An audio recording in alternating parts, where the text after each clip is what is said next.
Hello everybody, I am Hoardergamer, and this is Hoarder's Comic Flex. I want to thank you all very much for being here, whether you're watching live or at your leisure, thank you. We're going to have some comic book reviews. We're going to talk about toys, we're going to toy around. We're also going to look at the near future of comic books all the way to 1 week from today. I apologize, there's something wrong with my reverb generator, so I don't want to have the crazy distortion going through. And we're not talking cool, like, ministry PA distortion. We're talking bad distortion. So, let us begin with our first comic book review. Also, there's other things we'll cover in this episode, but I'm keeping those as a bit of a surprise. I hit the main points. I don't think you'll be disappointed. Phantom Road number 2. Okay, so this book and I have a history, even though it's only on issue 2. I wanted issue 1 because Jeff Lemire is one of my favorite writers. Could be Jeff Lemire, I apologize, I don't know the exact pronunciation. But awesome writer.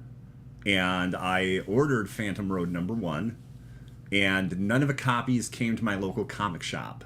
So I've talked about this before. Unfortunately, sometimes an entire allotment of books, like via UPS or FedEx, whatever it is, gets damaged. And it's damaged to the point where they just cannot be sold, and then the shop has to request, them to send more books. But there was some issue, and those books never arrived.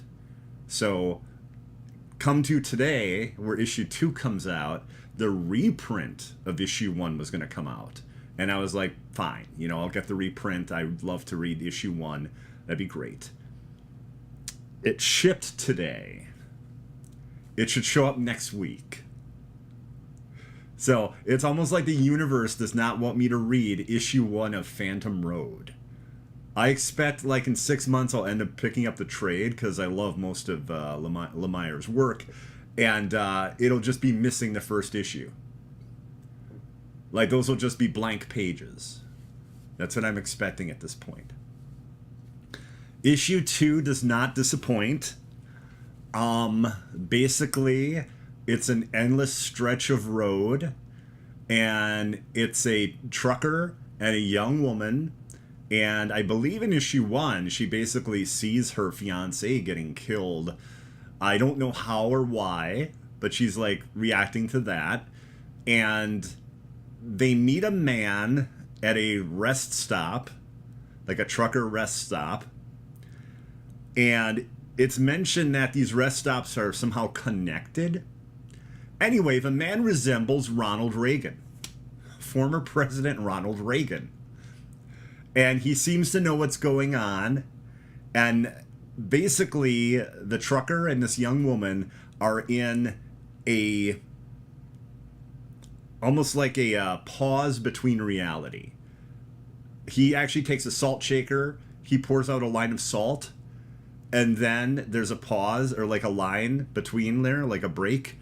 And then another line. And he says, we're at the... basically, reality is the top line. The bottom line is here, and then it's the idea like they are in between, like an alternate reality. And it gets wild, because when they're inside the truck stop, they see everybody milling about outside, going by their cars and stuff, and trucks, basically regular-looking people. But, okay, when they're outside of the truck stop, they see what you're seeing on the cover. These featureless, zombie-like versions of human beings, and like everything desolate.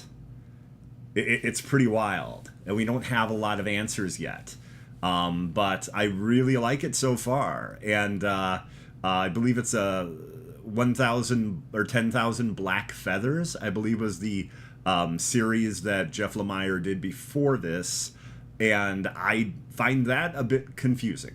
It's good, don't get me wrong, but this is very straightforward. Even though this is issue 2, it makes sense. Like, I have had, like, no issues with this. So I think it's really good. And if you like horror and science fiction, then definitely check this out. Gideon Falls, that's one of his best. And he's also amazingly prolific. And the artwork by Gabriel Walta. One thing I'll be doing in these reviews more is actually mentioning the artist as well. I apologize. As a writer myself, I focus a lot on the writers, and probably too much. But Gabriel Walta does a really good, realistic look. It very much reminds me of visually like The Walking Dead, which is definitely a compliment because that's a really good looking book. But yeah, Phantom Road #2 is very good, and hopefully, stars align. I'll actually get to read issue 1. We'll see. I mean, I can always break down probably and get it digitally, but I really would like it physical. I would really like a physical copy of it. I don't think that's terrible of me to want. Maybe it is. Maybe it's the most monstrous and evil thing ever. Okay, I'm going to send this to another rest stop. Another truck stop. Okay, let me remove this here. Everybody, let's see if our friend is here. Is our friend here today? Oh my god, it's Lilith! The mother of Sanctuary. What's she doing here? Well, at least, it's not a bad situation. It's not like, like she's taking over the screen. Oh my god, what is happening? Oh my god. What? Okay, so, as you might guess, more Diablo 4 news has come out. So, here's Lilith. And I should probably, tell you what that news is. First off, it's not an MMO. Some people were worried that it's going to be an MMO and feature a lot of features that World of Warcraft has. And they've come out and said no. While the line will be blurred between an MMO and like what a traditional game in the Diablo series is, it will never be a true MMO. Like, they might slowly alter mechanics and things like that, but they said they definitely want it to be a different creature than World of Warcraft. So I thought that was interesting. Also, they had an excellent 40-second trailer for the Rogue class in Diablo 4, and it looks so cool. It's funny because someone said it's a flashy class, and I was thinking, how's the Rogue gonna be that flashy? It is. It reminds me a lot of the amazingly flashy attacks that the monk has in Diablo 3. I was really impressed. I ended up watching it 3 times. It's only 40 seconds, so it's very short. But, it was so cool to see all these different attacks and these different styles that the rogue can do. I'm still planning on doing Necromancer or Druid at launch. I would really like to do Druid, but as I mentioned, there seem to be issues with, the power level. And, I even watched somebody playing it who did a video on YouTube, and they were talking about, I want to say it was GameSpot. It was GameSpot.com. They had a video on YouTube. And talking about, does a Druid need, a boost? Do they have to buff him or something? And it's funny, because, that question's asked, and in the video, in werewolf mode, okay, with, I believe it's called Shred, and, the third attack in Shred, where, it can do poison or something crazy, it still took 4 or 5 hits to kill a regular enemy. And we're not talking about a regular big enemy. We're talking just a walking skeleton. So, the question was asked, does it need a buff? And then they showed some of the most powerful attacks you have by level 25, and it still takes 5 hits to kill a small regular enemy. As a werewolf. As a rampaging werewolf. And the bear didn't look much better either. And then they mentioned a certain build, but it shouldn't be that to compete with the other, classes in the game, you have to have a specific build. it definitely shouldn't be that, you know? One thing they definitely wanted to get away from with Diablo 3 is Diablo 3 had something called set armor. And basically, once you had set armor you liked, you were set. It told you what abilities to use, gave you a massive buff on those abilities, and then you basically got all the pieces of that set armor, whether you did a season or just earned them through Kadala, where you gamble for it, or, you know, you just got the pieces in drops, you were set. Now, if you didn't like those abilities, tough. What you had to do then is find other set armor that you did like. So basically, you'd go online and be like monk class or demon hunter class and set armors. And then you'd see all the different set armors that were available and what abilities those utilized. One of my favorite for the demon hunter, and I apologize I don't know the name of it, was basically you have like these like crossbow turrets that you place down, and they're much, much more powerful. And I believe they use not just one rune, I believe they use like all 5 runes or something like that. That was one of my favorite set armors for Diablo 3. But the whole point of Diablo 4, one of them, there's a number of points. One of them is that it's going to be based around abilities, not so much like an all-encompassing set armor. And like, it's not just about having legendaries, because legendaries drop rarely. It's about getting rares and then turning them into legendaries by getting aspects that you put on those weapons. So, very much looking forward to that. I think that's going to be awesome. I believe that it's June 1st. I think it goes live at like maybe 5 or 6 p.m. Central. That's if you have the early access. So if you got the Ultimate Edition or the Deluxe Edition, then you're able to play it early like that. I believe it's 4 days early. So, yeah, I'm very much looking forward to Diablo 4. One term I like to use with my streaming is an anchor game. And for the longest time, like 2 years, Marvel's Avengers was my anchor game. But like being a bit frustrated and thinking like a lot of cool content was going to come, and it really didn't. It basically, you know, no longer is my anchor game. So I'm very much looking forward to this, and I like Diablo 3. I've played that for years, and I've recently started playing Diablo 2, Resurrected.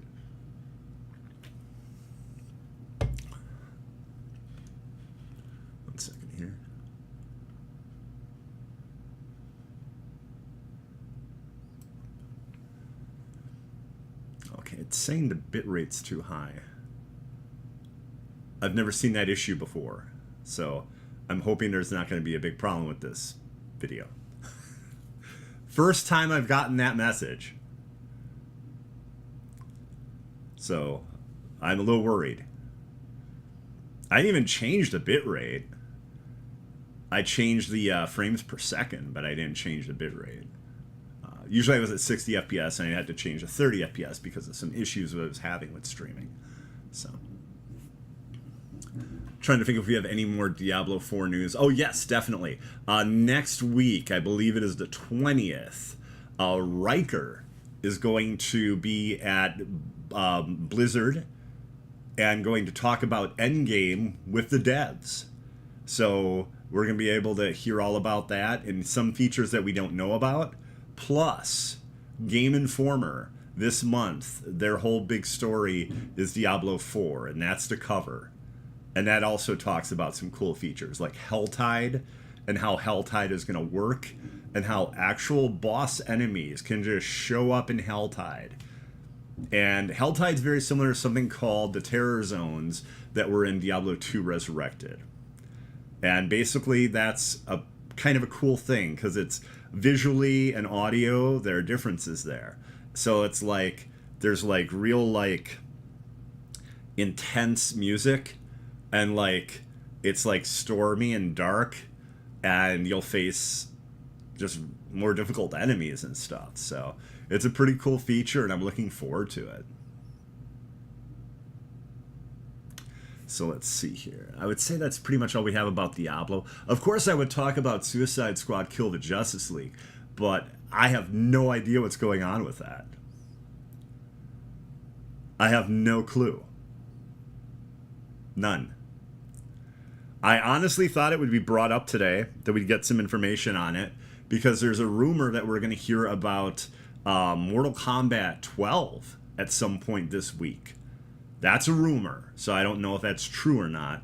And then also there's some big hubbub at WB today because they announced that HBO Max is now just Max. So the name that signified excellent quality, the name that everyone knows, HBO, the completely brilliant brain trust at WB was like, let's drop the HBO part and just have Max, which is synonymous with Skinamax. So, yeah, I don't know. I don't know, everybody, what that decision's about. Hey, Misplaced. I appreciate you popping in. Thank you. But yeah, so basically, now it's just Max, no longer HBO Max. And they announced like a new Harry Potter series that's going to be 10 years in development with all new actors. And my whole thing with that, and I've talked about it on my streams on Twitch, is that there are these really good things called movies. Harry Potter has 8 of them, and they exist. And they have an excellent cast, including like Richard Harris and Alan Rickman. I'm just gonna name just like 2 or 3 actors, but like just this almost you'd call a murderer's row of British actors and UK actors. The idea of recasting and doing each book as a season, it just doesn't seem necessary to me. You know? And I'm usually the person that just wants more of something. Give me more, give me more. This just seems unnecessary. You're going to tell me they're going to find kid actors that were as good as Daniel Radcliffe and Rupert Grint and Emily, I believe it's Emily Watson. I always get her name confused with another actress with a similar name. I don't know. I don't see that happening. It could, but I just think it's an odd decision, especially when there's a rumor about like the game getting a series, Hogwarts Legacy, something taking place in the 1800s. That I could see more likely, because it's not like everyone's going to have in the back of their mind, oh, this person played this looked like this, you know, from the movies and everything. So, yeah. Again, I apologize if there's any video issues. I keep getting told that the bitrate is too high. So, I don't know why that is. I don't see any drop frames. So, I'm going to have to watch this after and see what is going on with it. Okay, everybody. Well, I'd say we're done. Oh my god, we have one other thing to talk about gaming. Redfall.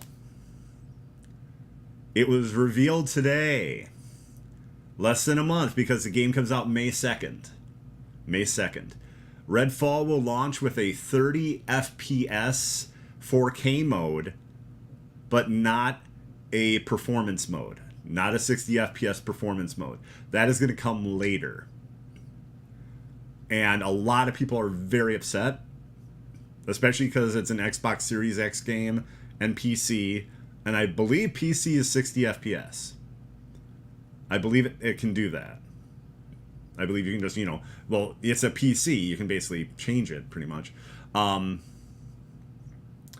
Yeah, here's my big issue with it. Game comes out in less than a month, and this is when Arcane decides to say something about it. That's my big issue. I really believe if they would have explained limitations and stuff like that, and like 2 or 3 months ago mentioned this, I don't think people would be as terribly upset about it as they are.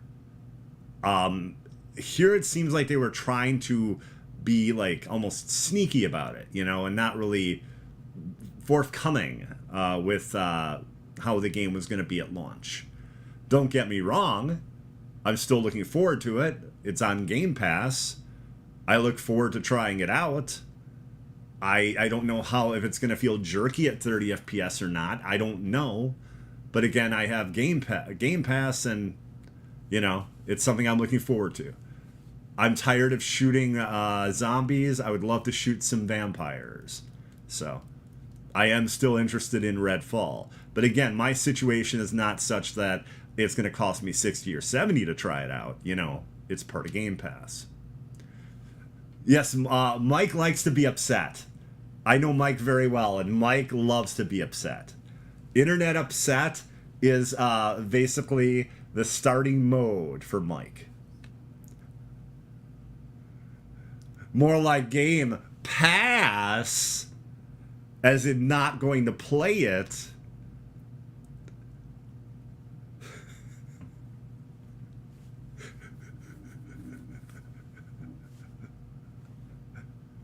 Anyway, we are done talking about games, but yeah, that whole issue with Redfall is pretty wild. The next big hot game I'm looking forward to is Star Wars Jedi Survivor. Comes out the 28th of April. Okay, now, hopefully, because we're done talking about Diablo and gaming, Lilith will, you know, say goodbye. You know, we won't have to worry about Lilith watching over our shoulder. And oh, okay, she's gone. She's gone. I'm good now. Okay, everybody, we're gonna toy around. We're gonna toy around with some awesome announcements from Star Wars Celebration, and of course, it's Star Wars Celebration. We're gonna start with Indiana Jones. Okay, everybody. Okay, Indy, possessed Indy, or hypnotized, I think is the term they use. Short round with a number of really cool accessories. Temple statue. So, each of these figures will come with a piece of the temple statue. Fleabag. No, that's the name of the show that the actress is in. That's really good, actually. I believe it's on Amazon. It's 2 seasons. Really good show. Olivia Colman's also in it. And I'm trying to remember her name. She has an awesome name that's like three parts. Something, is it Bridges? Oh my god, I feel terrible. But she's a great actress, and now you can have a Fleabag figure of your own. She's also, of course, at Indiana Jones' Dial of Destiny. Okay, Indiana Jones with a monkey on his hat. And Indiana Jones older from the Dial of Destiny. So, I think this is a very cool line. Some people are a little worried about no Mola Ram. And yes, I would definitely like a Mola Ram figure of that actor. That would be very cool. Let's see, what else is there? Oh, this was hard to get a picture of because they only like talked about it on like a slideshow. They have this amazing Indiana Jones figure that has the the Raiders of the Lost Ark artifact, where he's like taking like the bag of like sand and he's swapping it for the idol. They have that, and it looks really cool. If I were to guess, this is just a guess, so don't be angry, don't shoot the messenger. The figures retail $24.99. I'm guessing that would be like $44.99. Because it's this nice big statue thing with the idol and a number of accessories for Indy. So that's what I would expect that to be. But I have no idea when that goes on sale. The rest of these figures, pre-orders go live tomorrow. And keep in mind, if you end up ordering anything, if you use code Hoarder, that supports me, and I always appreciate it. Thank you. Thank you. Oh, at Entertainment Earth. I should probably say where to use the code. It's not like you go to Target, tap someone on the shoulder, and go, psst, psst, Hoarder. Yeah, that won't work. But if you go to entertainmentearth.com and use the code Hoarder, that supports me, and I do appreciate it. Thank you. But yeah, what's really kind of cruel about this is you basically have to get the other figures in order to build that statue. And some people are a little disappointed because right now we don't have all the details, but it seems like you need to have the Dial of Destiny figures to build it as well. Not just the 3 Temple of Doom, well, might be 4 actually, but not just the at least 3 Temple of Doom figures. So I think it'll be cool to have a Fleabag figure though. I'll just have to find a little tiny toy fox. If you've seen the show, that makes sense. Okay. So let me put this where it belongs. In a museum. Next up we have, again from Star Wars Celebration, Pay Jabba no bother. Pay Jabba no bother, except $90 worth of bother. Jabba is $89.99, and he comes with Salacious B. Crumb. Let us be very honest. You are buying the amazing Salacious B. Crumb, and they are just throwing Jabba in with it. Okay? You're getting that little rascal that sits on Jabba, and you're getting Jabba's hookah, Jabba himself, and then that weird stand thing that the hookah's on. And I think it looks really cool. Don't get me wrong. I think it's a very good take on this. It's also, I believe this is in the 6-inch range. I would hope it is. I'm pretty sure it is. I didn't see that written anywhere. I just took it for granted. Because if this is not in the 6-inch range and it's 90, that's kind of a lot. But if it's in the 6-inch range, that's not cheap, but it makes sense with the way things are going with toy pricing. But yeah, if you don't have Jabba, now you can have Jabba. Right there. The Gamorrean Guard and Bib Fortuna do not come with it. That is just like they're showing them there. Okay.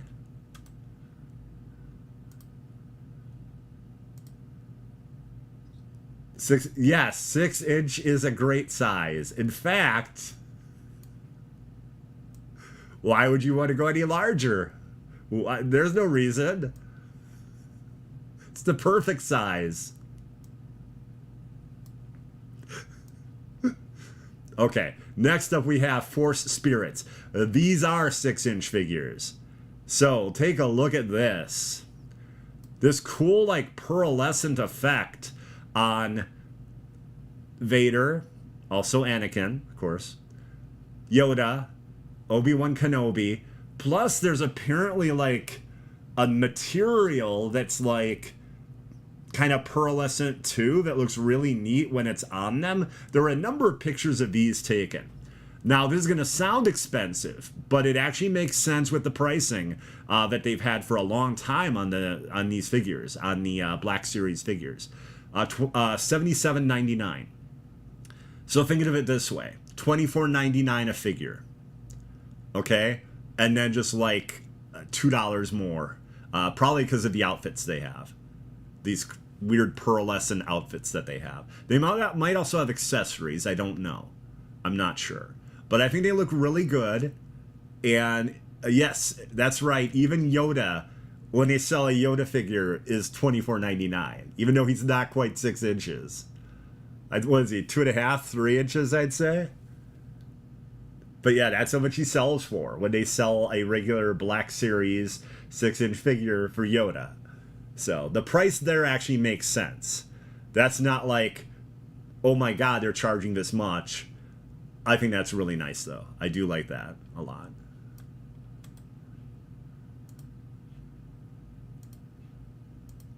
And Return of the Jedi 40th Anniversary Series.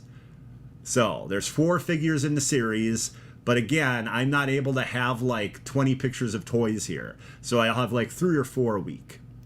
Okay, I chose this one because it's Vader with the Sebastian, I believe his name's Sebastian Shaw, likeness right there. And then the helmet with the numerous pieces.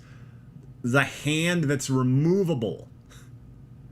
The lightsaber, of course. And then the actual, like, material outfit. Like, cape. I think it looks really good. $24.99.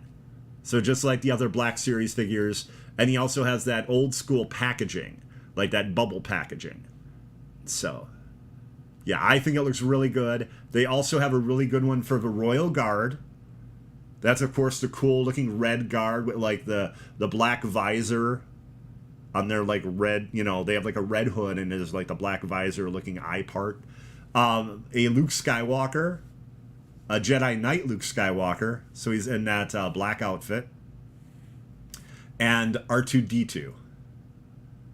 So those 4 figures are the Return of the Jedi 40th anniversary. Each one's $24.99. But the one that I thought looked the best and had the most accessories, and, well, I'll take that back. R2-D2 has a ton of accessories. Like, he does that thing where he pops the lightsaber out, and then he's got, like, all those items where I think he has the tray, like he had in Jedi on Jabba's barge. But, yeah. But I very much like the Vader, so I figured I'd show that off here. I'm going to send those all the way back to a galaxy far, far away. Okay, everybody. Now, we are going to go into the future. The very near future of comics. That's right. We are going 1 week from today.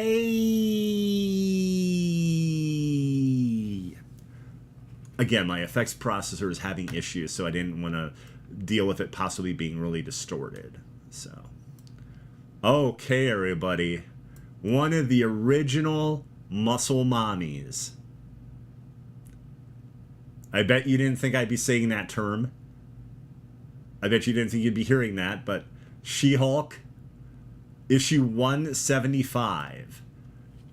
So, since She-Hulk came out as a comic book, I believe all the way from, I think it was 1980, by Stan Lee, there've only been this many issues in all that time, apparently. This is the, like, actual legacy numbering, issue 175. And She-Hulk by Rainbow Rowell has been one of the best comic books over the last year. It's very good. It's funny. There's action. There's a lot of clever concepts and characters that you would not expect to be important. He also has definitely woven in, my God. Rainbow Rowell has woven in this amazing landscape of the best superheroes and villains in Marvel. I highly recommend this book. It's one of my favorites. But yeah, She-Hulk number 12 right there. Okay, let me remove that. We're going to remove there. Okay, good. And this is a huge book. Okay. $7.99 huge. So if you haven't bought comic books recently, regular going price is like $3.99, $4.99 for a book every month. $7.99 for this one. So I'm going to guess it's probably about 64 pages or so. This is Avengers Assemble Omega. This is the last issue by Jason Aaron, ending his 5-year run on Avengers, bringing that to a close before Jed MacKay takes over in, I think, May or June. I'm not exactly sure when. So I'd say this is going to be a pretty exciting book. It might like have some seeds that are going to go into what Jed's going to be doing. Also, Jed MacKay on Twitter today announced and showed an awesome picture of a villain that's going to be in his run of Avengers. And they're actually a group of villains, everybody. It's not just one villain.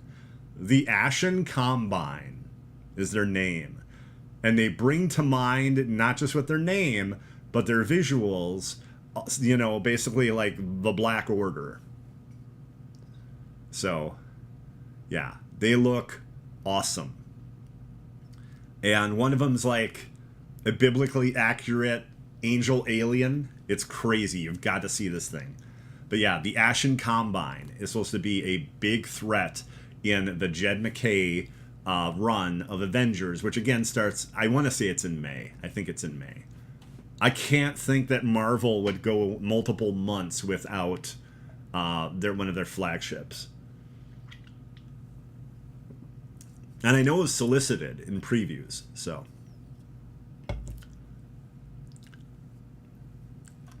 But yeah, so this would probably be a good, like, even a primer to, you know, get into the MacKay run. It might be very confusing. Again, it's the final issue by Jason Aaron, and it ends, like I said, ends his 5-year run. So, but it definitely was kind of a landmark book, and I had to definitely talk about that this week. Okay, let me remove that. Okay, everybody.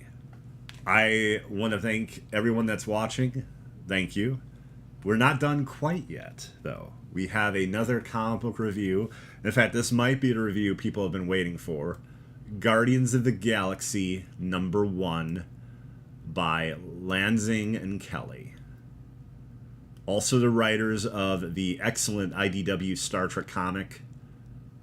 Basically, they've taken comics by storm. And this is very good. I very much liked this. So, basically, it's a massive rescue mission because something terrible is going to befoul an entire planet. Okay? And basically, the Guardians have to try to communicate with and explain this to the people of the planet. You need to leave now. You need to get up, get your stuff, and get off-world immediately. Before the fall happens. Something called the fall. Okay? And so, and I apologize because there's going to be a spoiler here, but I mean, it's so exciting to talk about this concept. I also won't cover all the different beats, but it's very neat. Mantis uses her ability to, like, kind of like, not coerce, but like talk people into things and stuff like that. Like, I guess her charmingness to convince the people to leave. It doesn't work with everybody though, and some get like a bit violent. And Gamora steps up then and gets a bit violent herself. So, the fall they're talking about is something that is crazy called Groot Fall. All of a sudden, you see this massive, frightening looking version of Groot basically coming down from the sky, you know, basically attacking with tendrils and stuff like this. And luckily, the people get free. They get saved. It's very good. It's very good. It's a very cool way to start a new Guardians story arc. And you get the whole vibe to, like, where have the Guardians been? Are the Guardians dead? What's going on? I highly recommend this. I highly recommend it. I'll definitely get issue 2. And based on issue 2, it would be a book I get every month. That's how good it is. That is how good it is. Guardians of the Galaxy #1. And the art by Walker is very good too. Very colorful. Very interesting visual take too on Nebula, where she looks completely more like a robot now than a cyborg, which I thought was interesting. And Drax gets an excellent scene too. So, yeah, I definitely recommend this. This, to me, was probably the standout this week. Phantom Road is excellent, but this just sets up so much. Now, Phantom Road 1 may have defeated this, but I still can't get a copy, so I don't know. Okay, I'm going to send this back to nowhere.